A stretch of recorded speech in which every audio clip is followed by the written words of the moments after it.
బాబాయ్ వాళ్ళు చచ్చిపోయి అనుకుని పోయినట ముసైతాను చచ్చిన నీళ్ళు పోయి నాకు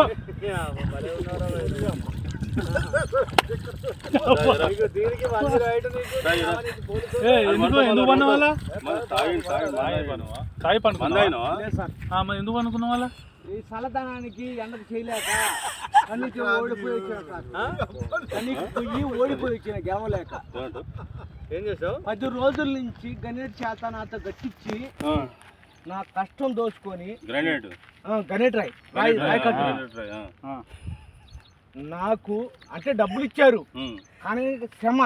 పొద్దున 7 నుంచి సాయంత్రం 7 దాకా ఇవి చేస్తారు సార్ 12 గంటలు ఇబ్బంది అవుతుంది నీకోసం మంజీ రైడ్ పోలీసు వాళ్ళు వచ్చిండు నువ్వు చనిపోయినా అని కంప్లైంట్ చేస్తే పోలీసు వాళ్ళు వచ్చింది నీకోసం ఏడ చేస్తావు పని నువ్వు కాజీపేట సార్ ఇక్కడ దాకా ఎట్లా వచ్చినావు ఎవడలేదు సార్ అడ్డమైందే అంతేనా తీసుకుపోయాడా వదిలిపెట్టాడా అయిపోయిందా పని వచ్చాడు డబ్బులు సార్ దయచేసి మిమ్మల్ని అందరినీ ఒకే రిక్వెస్ట్ చేస్తున్నా ఒక్క 50 రూపాయలు ఇచ్చుకుంటే నేను కంపల్సరీ చేద్దాం కానీ లోపల జారిపోతే ఎట్లుండి మరి ఎక్కడికి లోపలికి నేను దారి పాపనే పట్టుకున్నాను సార్ అంతేనా ఏదో పట్టుకున్నావు అది రాయం పట్టుకున్నావు ఏం పట్టుకున్నావు రాయని పట్టుకున్నా అయితే ఈ రాయి పట్టుకున్నా మా వాళ్ళు చచ్చిపోయినా